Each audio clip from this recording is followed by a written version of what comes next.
સુરત મૈદરપુરા વસતા દેવડી રોડ પર 2 દિવસ પહેલા પ્રેમમાં પાગલ યુવકે યુવતીના ગળા પર બ્લેડ મૂકી હતી. અન્ય રાહદારી યુવકે યુવતીને પ્રેમીના ચંગુલમાંથી છોડાવી હતી. આ ઘટનામાં યુવતીને બચાવવા જતા રાહદારી યુવક ઘાયલ થયો હતો તેમજ પ્રેમીએ યુવતી સાથે ચપ્પુના અણીએ દુષ્કર્મ ગુજાર્યું હોવાનું પણ સામે આવ્યું છે. સમગ્ર બાબતે પોલીસ દ્વારા આરોપીની ધરપકડ કરી આગળની કાર્યવાહી હાથ ધરવામાં આવી છે.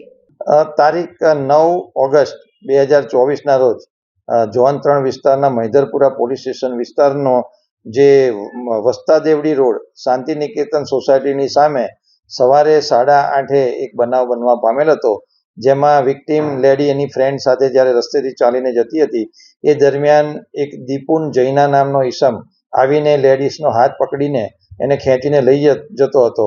આ દરમિયાન આજુબાજુના રહીશો અને રસ્તે જતા વ્યક્તિઓએ જ્યારે આ ભાઈને પૂછવાનો પ્રયત્ન કરતા એ ભાઈએ પોતાના ખિસ્સામાંથી એક બ્લેડ કાઢી અને જે વિક્ટીમ બેન છે એના ગળા ઉપર મૂકીને ધમકી આપી હતી કે કોઈ પણ વચ્ચે આવશે તો હું આને મારી દઈશ. પરંતુ ચિંતન પટેલ નામના એક રહીશ છે જે શાંતિ નિકેતન સોસાયટીની આસપાસ રહે છે, એમણે પોતે હિંમત બતાવી એ વ્યક્તિનો હાથ પકડી અને એને ધક્કો મારતા જે વિક્ટીમ બેન છે એને ચુંગલમાંથી છોડાવેલી હતી અને એ જે દીપુન જૈના સાથે ઝપાઝપી કરતા એની બ્લેડ ચિંતનભાઈના હાથ ઉપર વાગતા તેમના હાથ ઉપર કુછ 15 ટાંકા આવેલા છે. તો પોલીસને જ્યારે અમે જેવી ખબર પડી પોલીસ ઇમિડિયેટ રિએક્ટ કરી. આ દરમિયાન દીપુન જૈના એ જગ્યા પરથી ભાગી ગયેલ હતો, પરંતુ મૈદરપુરાની ડિસ્ટાફની ટીમે યુક્તિ પ્રયુક્તિથી આ વ્યક્તિ જે ઓરિસ્સા ભાગી જનાર હતો તેને રેલવે સ્ટેશનથી ઇમિડિયેટ દબોચી લીધેલો હતો. પોલીસ કસ્ટડી લીધા બાદ એની પોલીસ કસ્ટડી રિમાન્ડ મેળવેલા હતા અને હાલમાં એને જ્યુડિશિયલ કસ્ટડીમાં મોકલવામાં આવેલ છે. આ બંને જે વિક્ટીમ બેન અને જે આ દીપુન જૈના છે બંને ઓરિસ્સાના રહેવાસી છે અને તેઓ ઓરિસ્સામાં સાથે ભણતા હતા. ત્યારથી એ લોકોને 4 થી 5 વર્ષનો એ લોકોનો પ્રેમ સંબંધ હતો. આ પ્રેમ સંબંધ દરમિયાન આ વિક્ટીમ બેનના અમુક ફોટોગ્રાફ્સ અને વિડીયો આ દીપુન જૈનાએ પોતાના મોબાઈલમાં રાખેલા હતા અને એ મોબાઈલના ફોટાના આધારે એને અપલોડ કરી દેવાની, સોશિયલ મીડિયા પર અપલોડ કરવાની ધમકી આપી એની સાથે સંબંધ અવારનવાર બાંધવા માટે પ્રયત્ન કરતો હતો.